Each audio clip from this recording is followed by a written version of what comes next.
Hello बच्चों, good evening. Combo classes में आपका बहुत बहुत स्वागत है। आज की क्लास में हम लोग पढ़ेंगे क्लास 11th का टॉपिक होगा डायमेंशनल एनालिसिस।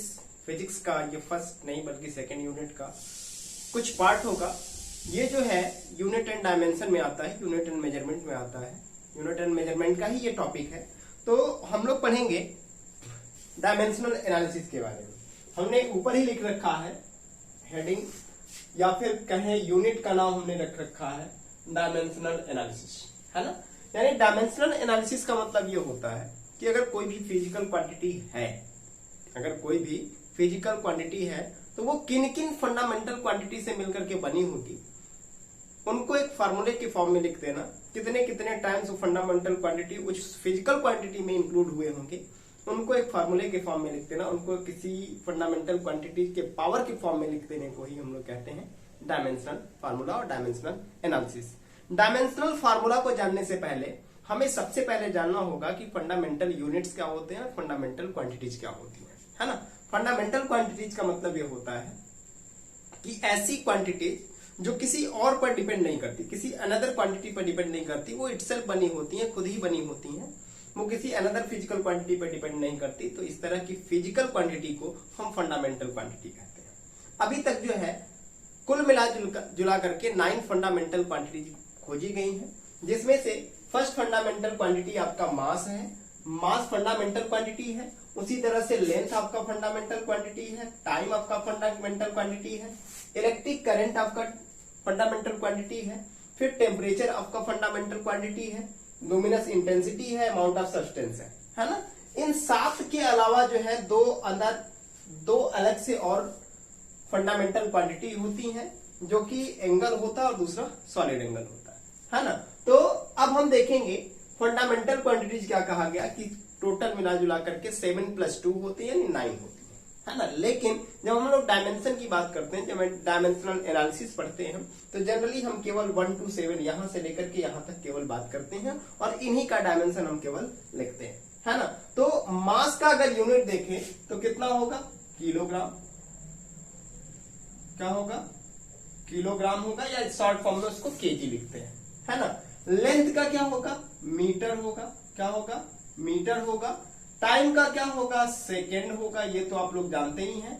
इलेक्ट्रिक करंट का क्या होगा, एम्पियर होगा। क्या होगा, एम्पियर होगा।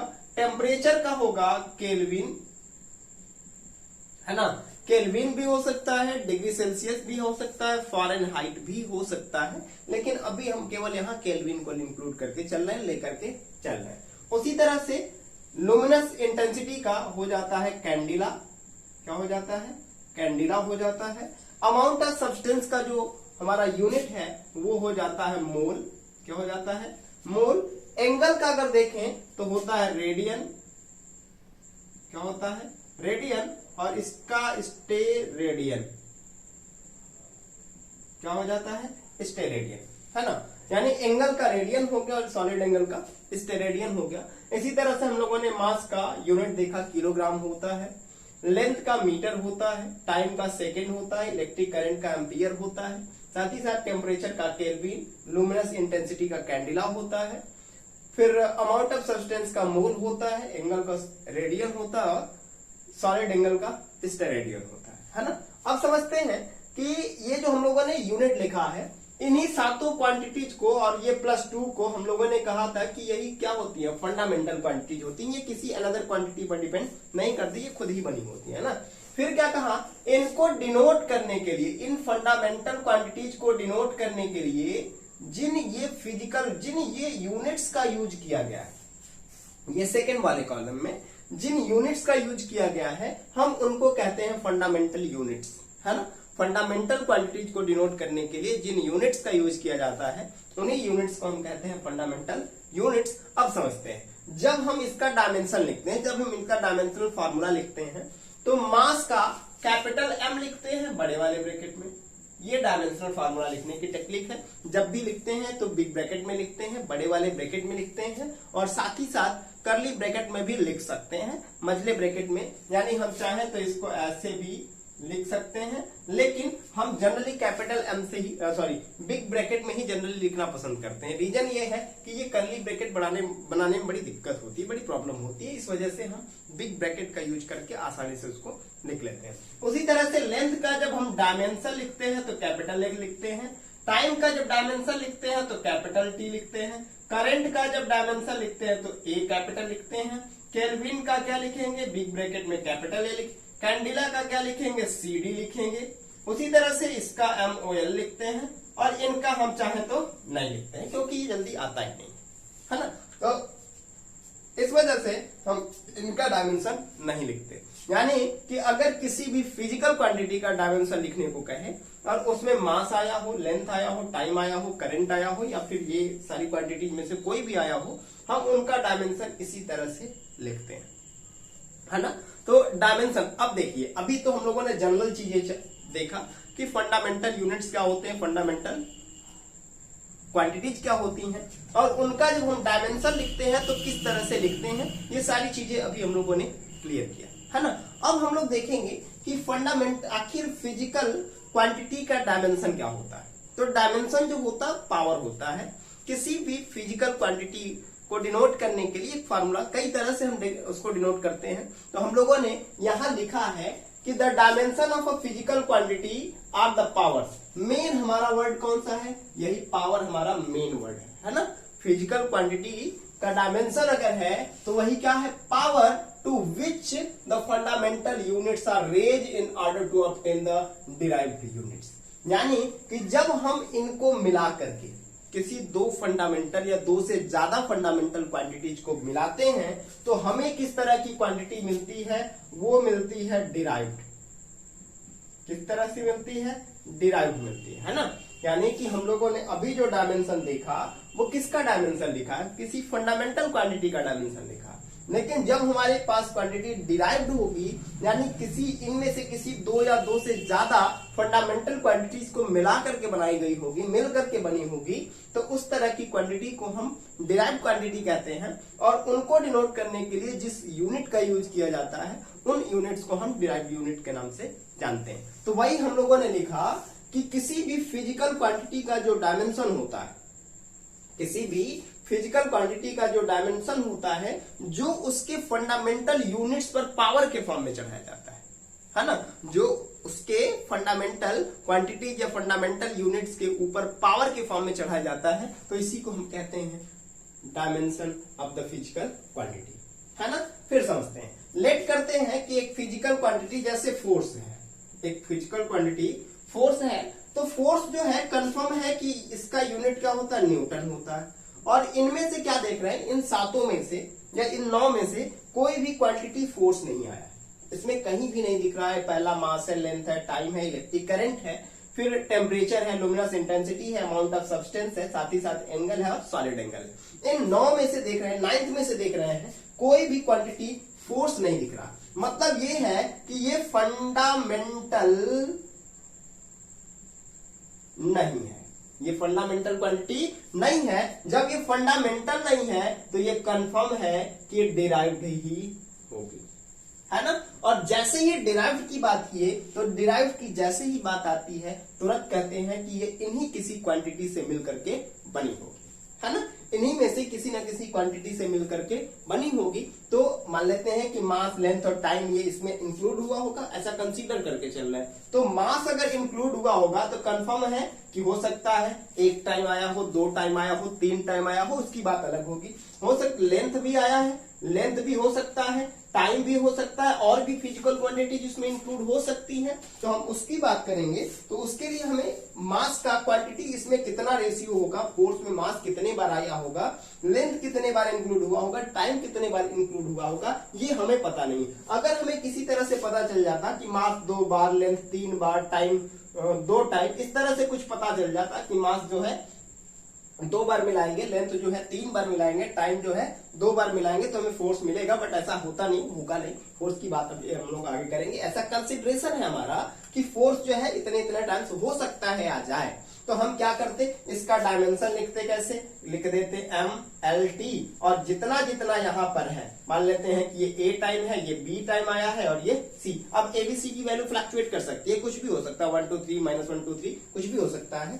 तो इसका पावर हम लोग क्या करेंगे, ABC चढ़ा देंगे और इसी को क्या कहते हैं, डायमेंशनल फार्मूला कहते हैं। बात क्लियर है। अब देखिए हम लोगों ने यहां लिखा, इसी चीज को हम लोग यहां समझ लेते हैं। क्या लिखा हम लोगों ने,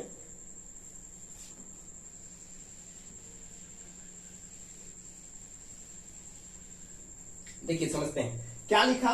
consider a physical quantity, let कर रहे हैं कि एक फिजिकल क्वांटिटी P है जो जिसमें मास जो है A टाइम्स आया है। A टाइम्स का मतलब क्या हो सकता है कि A की वैल्यू 2 हो, 3 हो, 4 हो, यानी M2 दो बार M into M स्क्वायर आ सकता है ना। यानी कि मास जो है, consider a physical quantity P है, फिजिकल क्वांटिटी हम P कंसीडर कर रहे हैं, और जो मास में A टाइम्स इंक्लूड हुआ है, लेंथ में B टाइम्स और टाइम में C टाइम्स इंक्लूड हुआ है ना। तो अब इसका अगर हम डायमेंशनल फार्मूला लिखें तो क्या लिखेंगे, बिग ब्रैकेट में कैपिटल P लिख देंगे जो फिजिकल क्वांटिटी है। जैसे ही इसको हम बड़े वाले ब्रैकेट में लिखे, बिग ब्रैकेट में लिखे, अब इसको हम पढ़ते हैं डायमेंशन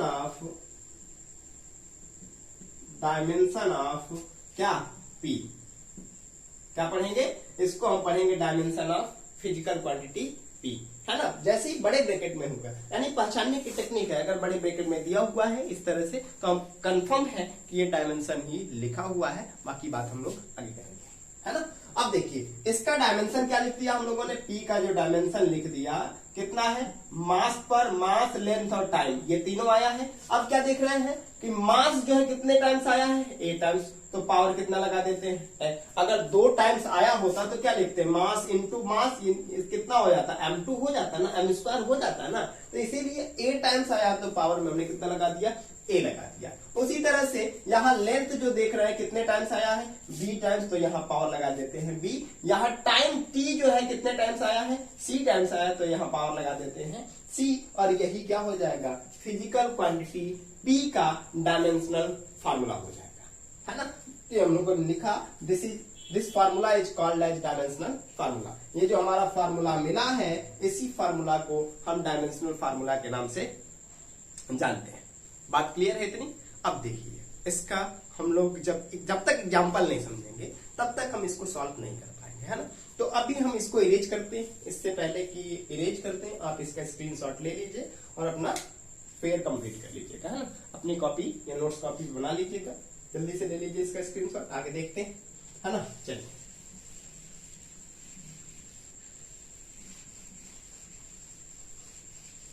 कुछ एग्जाम्पल समझेंगे, और एग्जाम्पल या फिर किसी भी फिजिकल क्वांटिटी का हम डायमेंशन तभी फाइंड आउट कर पाएंगे, किसी भी फिजिकल क्वांटिटी का हम डायमेंशन तभी निकाल पाएंगे जब हमें छोटे से छोटा फार्मूला लर्न होगा। अगर छोटे से छोटा फार्मूला लर्न नहीं होगा, अगर हम लर्न नहीं किए हैं, तो कंफर्म है कि हमको किसी भी फिजिकल क्वांटिटी का डायमेंशन निकालने नहीं आएगा, है ना। सबसे घिसा पिटा जो एग्जांपल है हम फोर्स का ले लेते हैं, या फिर सबसे पहले मास का लेते हैं। तो मास का डायमेंशन अगर लिखना हो तो मास का डायमेंशन इसमें चेक करेंगे कि मास का डायमेंशन कितना होता है। तो मास का डायमेंशन क्या होगा, क्या कह रहा फर्स्ट में, फाइंड या right the dimension of dimensional formula of mass. तो क्या लिखेंगे, मास को कैपिटल स्मॉल m से डिनोट करते हैं और इसका डायमेंशन क्या हो जाएगा, कैपिटल M हो जाएगा, जैसा कि हम यहां देख रहे हैं, है ना। इसी तरह से अगर लेंथ का डायमेंशन पूछे तो लेंथ का डायमेंशन क्या हो जाएगा, कैपिटल L होगा, जो कि हम लोग यहाँ देख रहे हैं, है ना। अभी छोटे छोटे को पढ़ रहे हैं। अब देखिए इसी तरह से टाइम का क्या हो जाएगा, टाइम का जो डायमेंशन है कंफर्म है कि कैपिटल T हो जाएगा, ठीक है। डायमेंशन ऑफ मास कितना हो जाएगा, ये मास का है, ये लेंथ का है, ये टाइम का है। इसी तरह से अगर हमसे पूछ दे कि स्पीड का डायमेंशन क्या होगा, अब हम लोग स्टार्ट कर रहे हैं। स्पीड का डायमेंशन क्या होगा, find the dimension of speed, है ना। स्पीड का डायमेंशन हमको फाइंड आउट करना। तो सबसे पहले हम पहुंचेंगे कि स्पीड को किससे डिनोट करते हैं, तो v से डिनोट करते हैं। और स्पीड का फार्मूला जो होता है डिस्टेंस अपॉन क्या होता है, टाइम होता है ना। अब देखिए हम लोगों ने फार्मूला निकाल लिया, स्पीड का जो फार्मूला है वो डिस्टेंस अपॉन टाइम होता है। तो यहां से जब डायमेंशन लिखेंगे, डायमेंशन ऑफ स्पीड, अब देखिए डिस्टेंस किस में मेजर किया जाता है, लेंथ में ही ना होता है। लेंथ क्या होता है, डिस्टेंस ही होता है। तो लेंथ का डायमेंशन क्या है, कैपिटल एल है। तो यहां से क्या लिख देंगे, कैपिटल एल। और यहां नीचे क्या है, टाइम है। टाइम का डायमेंशन क्या होता है, कैपिटल टी होता है। तो यहां से ये हो गया। तो अगर हम v का डायमेंशन की बात करें तो ये l तो उसी तरह से रहेगा, और t जब नीचे से डिनोमिनेटर से न्यूमरेटर से डिनोमिनेटर से न्यूमरेटर में जाएगा, नीचे से ऊपर जाएगा, तो क्या हो जाएगा, t पावर -1 हो जाएगा। क्योंकि यहाँ जो है नीचे है तो +1 है, और +1 हम लिखते नहीं है पावर में, तो नीचे से ऊपर गया तो कितना हो जाएगा, LT-1। कितना हो गया, LT-1। तो यही क्या हो गया, डायमेंशन ऑफ स्पीड हो गया। इसी तरह से हम लोगों से पूछ दिया डायमेंशन ऑफ वेलोसिटी फाइंड कीजिए। क्या करना है, डायमेंशन ऑफ वेलोसिटी फाइंड करिए। तो अगर वेलोसिटी का पूछ दे तो तुरंत पहुंचिए, वेलोसिटी को भी v से नोट करते हैं, और वेलोसिटी इक्वल टू होता है डिस्प्लेसमेंट अपॉन टाइम। अब डिस्प्लेसमेंट का आपको डिफिनीशन पता होना चाहिए कि डिस्प्लेसमेंट का भी यूनिट क्या होता है, मीटर ही होता है, और मीटर को किससे, कैपिटल एल से। तो v का अगर यहाँ पे वेलोसिटी का भी डायमेंशन लिखें तो l, और नीचे हमारा t-1 हो जाएगा। तो कितना हो जाएगा ओवरऑल, LT-1। यानी कि हमने वेलोसिटी का और स्पीड का डायमेंशनल फार्मूला क्या देखा, दोनों का जो है सेम आया, है ना। स्पीड का निकाल लिया हम लोगों ने, वेलोसिटी का निकाल लिया। इसी के साथ साथ हम बहुत सारी फिजिकल क्वांटिटी का निकाल सकते हैं। जैसा कि हम एक्सेलरेशन की बात कर रहे हैं थर्ड में, हम आप लोग इसको स्क्रीनशॉट लेते जाइएगा, है ना। इसको इरेज करते हैं, और भी फिजिकल क्वांटिटी, कई सारी फिजिकल क्वांटिटी का बता दे रहे हैं। बाकी कुछ एग्जाम्पल दे देंगे और कुछ घर के लिए भी लिख देंगे, आप लोग होमवर्क करके रखिएगा। चलिए देखते हैं, है ना। इसी तरह से हमसे पूछते एक्सेलरेशन का, क्या, एक्सेलरेशन का डायमेंशन फाइंड करिए। क्या करिए, एक्सेलरेशन का डायमेंशनल फार्मूला। तो कंफर्म है कि इसको किससे डिनोट करते हैं, स्मॉल a से, और a इक्वल टू होता है change in velocity upon time. अब देखिए चेंज इन वेलोसिटी अगर है, अगर वेलोसिटी है, तो वेलोसिटी को जो वेलोसिटी में से माइनस करेंगे तो कंफर्म है कि वो ओवरऑल वेलोसिटी ही आएगा, और उसका यूनिट भी वही होगा जो वेलोसिटी का होता है ना, यानी मीटर पर सेकेंड। अब हम लोगों ने इसका डायमेंशन लिखते हैं, तो a का डायमेंशन लिखेंगे, तो a का डायमेंशन हम लोग क्या लिख देंगे, आराम से लिख देंगे, तुरंत हो जाएगा। वेलोसिटी का भी डायमेंशन हम लोगों ने लिखा था, कितना लिखा था, LT-1। नीचे यहां हम लोगों ने कल्टी मार के लिखा था, और नीचे टाइम है, ठीक है। नीचे से जब ये ऊपर गया तो क्या हो गया, LT-1, और ये नीचे से ऊपर T-1 गया तो कितना हो गया, LT-1 यहां से, और -1 यहां से, कितना, LT-2। ये हो गया डायमेंशन ऑफ एक्सेलरेशन। यानी डायमेंशनल फार्मूला हम लोग का एक्सेलरेशन का कितना होता है, LT-2 होता है। अब चाहें तो इसमें क्या देख रहे हैं, मास तो इंक्लूड नहीं हुआ है, तो अब चाहें तो dimension of a equal to लिख सकते हैं m0L1T-2 भी लिख सकते हैं डायमेंशन, है ना, क्योंकि इसमें मास के पावर 0 मतलब मास इंक्लूड नहीं हुआ है। इसका भी सेंस वही है जो इसका सेंस है ना। इसमें m को भी इंक्लूड कर दिया गया, लेकिन कितने टाइम्स, a टाइम्स, ठीक है। अब समझते हैं, इसी तरह से हम फोर्स के डायमेंशन को समझते हैं। सबसे बढ़िया वाला एग्जांपल है ना, फोर्स के डायमेंशन को समझते हैं, ठीक है। तो फोर्स का यूनिट जो होगा न्यूटन होगा, फोर्स का यूनिट क्या होगा, न्यूटन होगा, और इन सातों में से कोई भी न्यूटन नहीं मिला। इसका मतलब ये हुआ कि हमें क्या करना होगा, फोर्स को पहले ब्रेक करना होगा छोटे छोटे फॉर्म में, और छोटे छोटे फॉर्म में ब्रेक करके उसको पहले हमें फंडामेंटल यूनिट्स और फंडामेंटल क्वांटिटीज के फॉर्म में लेके जाना होगा। जब तक हम उसको फंडामेंटल यूनिट और फंडामेंटल क्वांटिटीज के फॉर्म में ब्रेक नहीं करेंगे, तब तक हम फोर्स का या किसी भी बड़ी फिजिकल क्वांटिटी का डायमेंशन नहीं लिख सकते। इसके लिए हमें क्या करना होगा, टेक्निक अप्लाई करना होगा कि हमें पहले इसको फंडामेंटल क्वांटिटीज में, छोटे छोटे क्वांटिटीज में, फंडामेंटल फॉर्म में तोड़ना होगा। जब तक फंडामेंटल फॉर्म में हम इनको नहीं तोड़ेंगे तब तक हमारा काम होने वाला नहीं है ना। चलिए देखते हैं। तो अब हम जानना है, इसके पहले इसको सॉल्व करने के लिए हमें पता होना चाहिए कि फोर्स को जो है कैपिटल एफ से डिनोट करते हैं, और फोर्स का जो फार्मूला होता है F इक्वल टू ma होता है, जो कि आप लोगों ने 9th क्लास में ऑलरेडी पढ़ रखा है, Newton second law of motion. इसकी बात भी हम लोग कभी न्यूटन लॉ ऑफ मोशन में आगे वाले चैप्टर्स में करें, है ना। अब समझते हैं इसमें क्या है। ये m जो है मास है, m जो है मास है, और a जो है एक्सेलरेशन है। ये क्या है, एक्सेलरेशन है। तो आप इसको कई तरीकों से कर सकते हैं। पहला एक तरीका ये है कि f का यहीं से डायमेंशन लिख दीजिए। क्या लिखिए, डायमेंशन ऑफ f लिख दीजिए। और देखिए मास का डायमेंशन क्या होता है, मास का डायमेंशन हम लोगों ने यहां लिखा है कितना, कैपिटल M। क्या लिखा है, कैपिटल M लिखा है। और एक्सेलरेशन का अभी हम लोगों ने यहां निकाला है कितना, LT माइनस टू, कल्टी माइनस टू। तो कितना हो जाएगा, हो जाएगा हम लोगों का MLT minus two. This is the dimensional formula of force. कितना आसानी से आ गया, कट गया ना, कट गया, तेरा भी कटेगा बेटा, है ना। यहां से हम लोगों ने डायमेंशनल फार्मूला ऑफ फोर्स निकाल लिया कितनी आसानी से। अब दूसरा तरीका देखिए, जो कि बहुत ही इंपॉर्टेंट तरीका है। हम डायमेंशन ऑफ फोर्स निकालना चाहते हैं, और फोर्स का फार्मूला जानते हैं, मास इंटू एक्सेलरेशन होता है। अब देखिए मास तो हमारा फंडामेंटल है, क्या है, फंडामेंटल, है ना, फंडामेंटल है। फंडामेंटल मेंटल है तो कंफर्म है कि इसको हमको क्या लेके चलना होगा, रांची पागल खाने में ना। मेंटल नहीं है, फंडामेंटल है। खाली मेंटल होता तब ना किसी पागल खाने में लेके जाते, लेकिन यह है फंडामेंटल ना, यानी फंडामेंटल को हम पागल खाने नहीं लेके जाएंगे ना।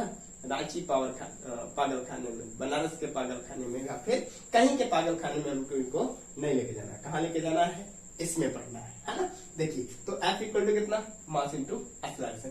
M तो फंडामेंटल है जो कि इसमें दिख रहा है, बट A जो है इसमें कहीं भी इंक्लूड नहीं हुआ। तो A को हमें क्या करना होगा, फंडामेंटल के फॉर्म में ब्रेक करना होगा। तो इसके लिए हम लिखेंगे F इक्वल टू कितना, M, और A को क्या लिखेंगे, delta V by delta T, है ना, वेलोसिटी अपॉन टाइम। अब देखिए ये दोनों हमें क्या मिल गए हैं, फंडामेंटल, क्या मिल गया, फंड मिल गया, फंडामेंटल। अब क्या बचा हुआ है, केवल ये जो है फंडामेंटल नहीं है, तो इसको भी हम ब्रेक करते हैं। तो क्या मिल जाएगा, F equal to M upon delta t को लिख लेते हैं ऐसे, और V को क्या लिखेंगे, delta S by delta t. Now velocity equal to displacement upon time, अभी हम लोगों ने पढ़ा था, और डिस्प्लेसमेंट को S से डिनोट करते हैं। अब देखिए ये दोनों तो फंडामेंटल था ही, ये भी बेचारा मिल गया, और ये भी डिस्टेंस, डिस्प्लेसमेंट या लेंथ, ये भी तो फंडामेंटल ही ना है।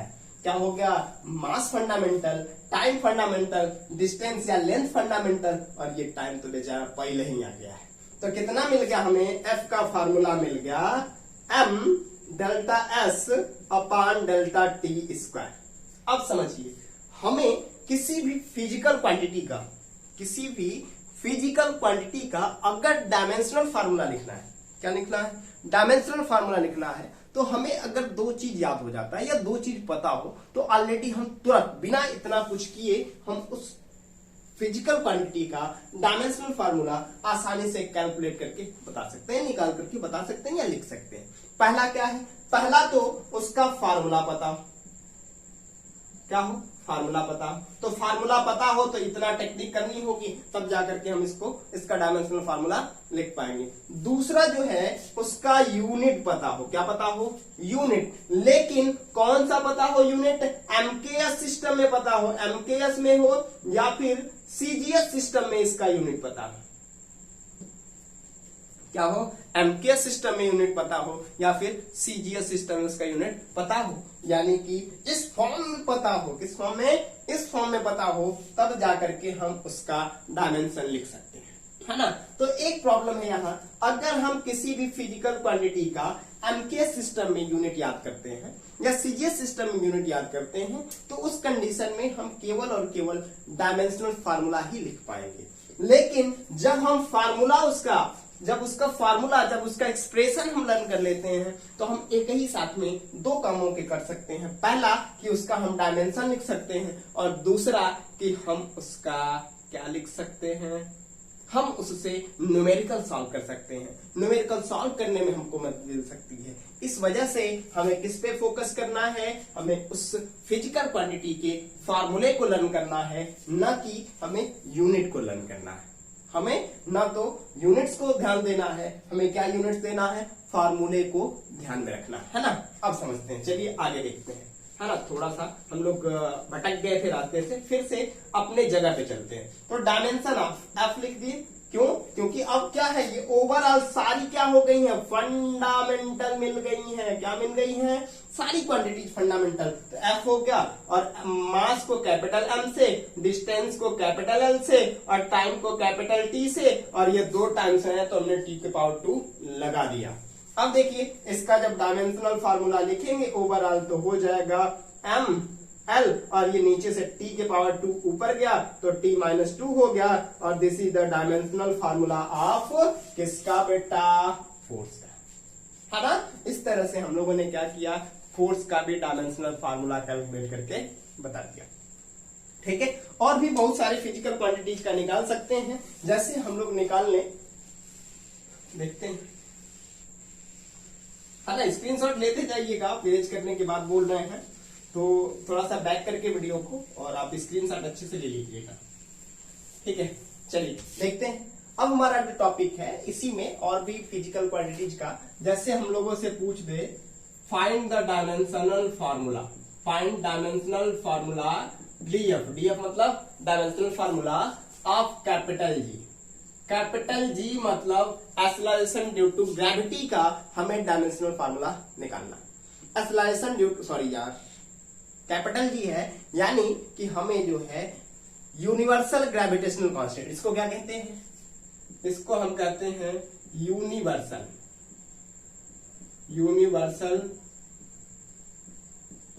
ग्रेविटेशनल कांस्टेंट, है ना। यूनिवर्सल ग्रेविटेशनल कांस्टेंट, जो कि आप लोगों ने 9th क्लास में ग्रेविटेशन नाम का एक चैप्टर पढ़ा था। 11th में भी हम लोग ग्रेविटेशन का एक चैप्टर पढ़ेंगे, उसमें जाकर के ये बातें फार्मूला क्लियर होगा। ये जो है, न्यूटन ने एक फार्मूला दिया था, F इक्वल टू G_m1m2/r², है ना। हमें क्या करना है, डायमेंशन ऑफ कैपिटल जी निकालना है, डायमेंशनल फार्मूला ऑफ कैपिटल जी निकालना है। तो हमें क्या करना होगा, जी को बाहर निकाल देना होगा, साइड में कर देना होगा। तो साइड में करने के लिए क्या करेंगे, FR² इक्वल टू कितना हो जाएगा, G_m1m2, हमने क्रॉस मल्टीप्लाई कर दिया। फिर क्या करेंगे, तो यहां से इसको जब इसके डिवाइड में ला देंगे तो हो जाएगा FR²/m1m2 इक्वल टू कितना, कैपिटल जी। यानी कि हमें G इक्वल टू मिल गया FR²/m1m2। ये मिला हमें कैपिटल जी का फार्मूला। क्या पता हो हमें, या तो यूनिट पता हो या फिर हमें फार्मूला पता। तो हम फार्मूले को ज्यादा प्रायोरिटी देते हैं, प्रेफरेंस हम फार्मूले को देते हैं। इस वजह से देते हैं कि इससे हमें दो फायदा, पहला कि हम डायमेंशन किसी भी फिजिकल क्वांटिटी का निकाल सकते हैं जो उस फार्मूले में इंक्लूड हुआ है।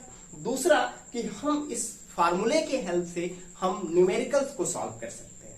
इस वजह से हम फार्मूले को प्रेफरेंस देंगे, फार्मूले को प्रायोरिटी देंगे, फार्मूले को लर्न करेंगे, फार्मूले को ध्यान में रखेंगे, ना कि उसके सीजीएस यूनिट या एमकेएस यूनिट या किसी तरह के यूनिट को हम ध्यान में रखेंगे। किसको ध्यान में रखेंगे, फार्मूले को लर्न करेंगे, है ना। अब समझते हैं, अभी हम लोगों ने डायमेंशन ऑफ फोर्स निकाला था, कितना आया था, लेंथ तो होगा, MLT-2 आया था, है ना।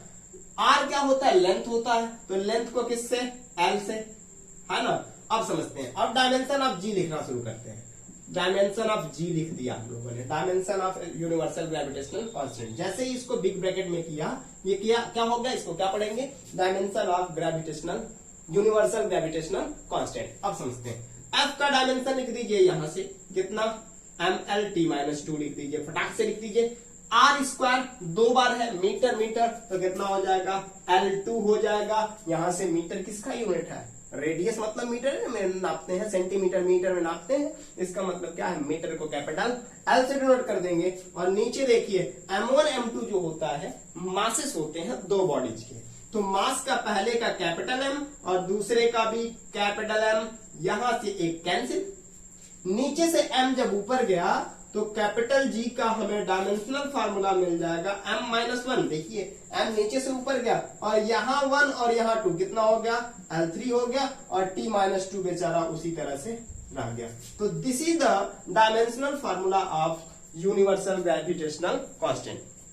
ठीक है, इसका स्क्रीनशॉट आप जल्दी से ले लीजिए, और भी बहुत सारे क्वेश्चन हम देखेंगे, अभी देखेंगे, मजा लेकर के देखेंगे, है ना। चलिए स्क्रीनशॉट ले लिया आप लोगों ने, चलिए देखते हैं आगे वाला फार्मूला जो हमारा है। बहुत सारे फार्मूले हैं हम लोगों के पास, जैसे मोमेंटम का पूछ दिया जाए, क्या किसका पूछ दिया जाए, मोमेंटम का पूछ दिया जाए, किसको पूछा जाए, मोमेंटम का पूछ दिया जाए, किसका, मोमेंटम।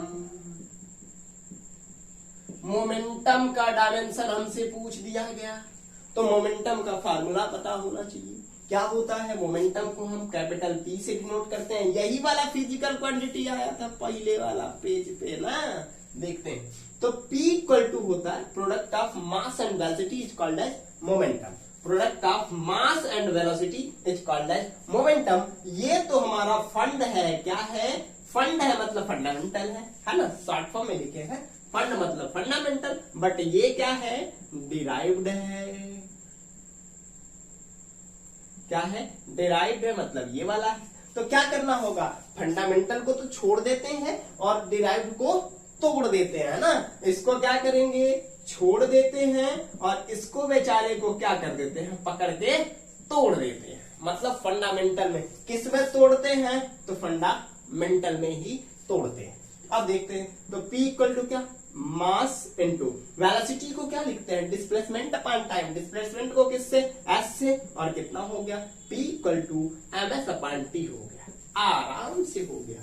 अब इसका डायमेंशन हम तुरंत ही लिख सकते हैं, P क्या होगा, मास को कैपिटल M से, डिस्टेंस को कैपिटल L से, और नीचे बेचारा घिसा पीटा टाइम कैपिटल T से। जब हम ओवरऑल लिखेंगे तो डायमेंशन ऑफ P हो जाएगा ml T-1, है ना। ये रहा हम लोगों का डायमेंशन ऑफ मोमेंटम, है ना। इसी तरह से हम बहुत सारे फिजिकल क्वांटिटी का डायमेंशन लिख सकते हैं। जैसे हम लोगों से पूछ दिया जाए, find the dimension of energy, किसका डायमेंशन, एनर्जी का डायमेंशन। ठीक है, चलिए देख लेते हैं, और एक दो का देख करके फिर आगे बढ़ते हैं, है ना। क्या पूछ दिया, एनर्जी का डायमेंशन, इसका एनर्जी का डायमेंशन। ठीक है, तो एनर्जी को अगर देखें तो एनर्जी में कई तरह की एनर्जी होती है, जैसे काइनेटिक एनर्जी हो गया, पोटेंशियल एनर्जी हो गया, स्टैटिक एनर्जी, बहुत सारी की एनर्जी होती है ना। लेकिन एनर्जी चाहे कोई भी हो, एनर्जी चाहे कोई भी हो, उसका डायमेंशनल फार्मूला क्या होगा, सेम होगा, चाहे वो काइनेटिक एनर्जी हो, चाहे वो पोटेंशियल एनर्जी हो, किसी तरह की एनर्जी हो, चाहे वर्क हो, कंफर्म है कि उसका डायमेंशन क्या होगा, सेम होगा, है ना। तो अगर हम एनर्जी के डायमेंशन की बात करते हैं तो पोटेंशियल एनर्जी का फार्मूला होता है mgh, और इसको हम करते हैं U से डिनोट, किससे करते हैं, U से डिनोट करते हैं। U इक्वल टू कितना मिल गया, mgh। अब देखिए मास तो फंडामेंटल है, मास क्या है, फंडामेंटल। हाइट मतलब लेंथ ही ना होता है, ये नीचे वाला है, हाइट मतलब क्या, नीचे से ऊपर, और लेंथ मतलब क्या, ये वाला ना। हाइट मतलब नीचे से ऊपर, और लेंथ मतलब ये वाला है कि नहीं। लेंथ मतलब ये जमीन पर चले, और हाइट मतलब ऊपर चले, ऊपर चल रहे हैं तो हाइट, नीचे चल रहा है तो लेंथ। लेकिन ये भी डिस्टेंस है, ये भी डिस्टेंस है, यानी डिस्टेंस है तो कंफर्म है इन दोनों का यूनिट और डायमेंशन क्या होगा, यूनिट तो होगा मीटर, और डायमेंशन होगा कैपिटल वाला L बड़े वाले ब्रैकेट में, है ना। यानी कि ये दोनों क्या है, ये भी बेचारा फंडामेंटल है, लेकिन ये जो है ये डिराइव्ड है ना। और इसको हम कहते हैं एक्सेलरेशन ड्यू टू, क्या कहते हैं, ग्रेविटी कहते हैं। आगे हम लोग पढ़ेंगे, पीछे हम लोगों ने पढ़ भी लिया है ना। अब इसका डायमेंशन, इसका एक्सलेरेशन ड्यू टू ग्रेविटी का डायमेंशन जो होता है LT-2 होता है, LT-2 होता है। तो U का डायमेंशन हम लिखेंगे तो मास का डायमेंशन कितना, capital M, acceleration due to gravity का LT-2 और फिर से H का हो गया L। अब देखो M तो रह गया बेचारा अकेला, L और L दो बार है तो L2 हो गया और T-2 वो भी बेचारा अकेले था। तो ये हो गया डायमेंशन ऑफ किसका, एनर्जी कहें, पोटेंशियल एनर्जी कहें, काइनेटिक एनर्जी कहें, या फिर यही जो डायमेंशन का है वर्क का भी है, क्योंकि सबका यूनिट घुमा फिरा के क्या होते हैं, जूल चाचा हो जाते हैं। क्या होता है सबका डायमेंशन, यूनिट क्या होता है, जूल, और जब यूनिट सेम है तो डायमेंशन भी सबका सेम होगा। उसी तरह से जितने भी हमको फोर्सेस मिलेंगे, फोर्स मिलेगा, सबका यूनिट जो होगा वो क्या होता है, न्यूटन होता है बेचारा, न्यूटन होते हैं। और न्यूटन का डायमेंशन, जब फोर्स का डायमेंशन लिखते हैं तो ML-T-2, चाहे किसी तरह का फोर्स क्यों ना आ जाए, चाहे वो सेंटीपीटल, जैसे अभी हम लोग सेंटीपीटल का भी सॉल्व करके देख ही लेते हैं। सेंटीपीटल अगर फोर्स हमारे पास है, क्या है, सेंटीपीटल फोर्स अगर हमारे पास है तो सेंटीपीटल फोर्स का भी एक्सलेरेशन हम निकाल सकते हैं, है ना। ये हो गया आप लोग का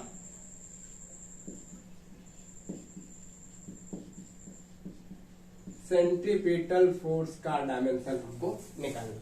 सेंटीपीटल फोर्स का फार्मूला होता है F=mv²/r, जहां m मास है, v वेलोसिटी है और r जो है रेडियस ऑफ सर्कुलर ट्रैक है। तो डायमेंशन लिखे तो F, dimension of F equal to capital mass का कैपिटल M, वेलोसिटी का बेचारा LT-1 और दो बार है, स्क्वायर है ना, तो LT-1 हम लोग कर देंगे, LT-1 को दो बार कर देंगे और नीचे है बेचारा L, एक L से एक L कैंसिल, तो कितना बचेगा, ये बच जाएगा M। और यहाँ देखिए यहाँ एक L हो गया और यहाँ से T-1 और ये T-1 कितना हो जाएगा, T-2, और this is the dimension of centripetal force और it is also dimension of force, है ना। चाहे कोई भी फोर्स क्यों ना आ जाए, सेंटीपीटल हो, ग्रेविटेशनल हो, है ना, सबका ही डायमेंशन जो होगा वो कितना होगा, ML-T-2 होगा। चाहे किसी तरह का एनर्जी ही क्यों ना आ जाए, उन सबका ही डायमेंशन कितना होगा, ML-T-2 होगा, है ना। एक और भी मजेदार वाला थोड़ा सा देख लेते हैं कि अगर पूछ दे डायमेंशन ऑफ, सस्पेंस बना रहे थोड़ा सा, डायमेंशन ऑफ क्या बताओ आप, चल हम बताते हैं। अगर हमसे पूछ दिया जाए find the dimension of coefficient of viscosity, है ना, क्या पूछ दिया जाए, find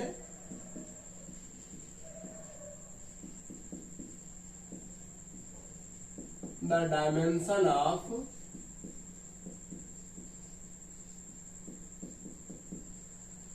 coefficient of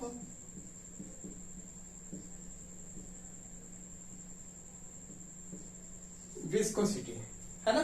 coefficient of viscosity का हमें डायमेंशन फार्मूला फाइंड करना है।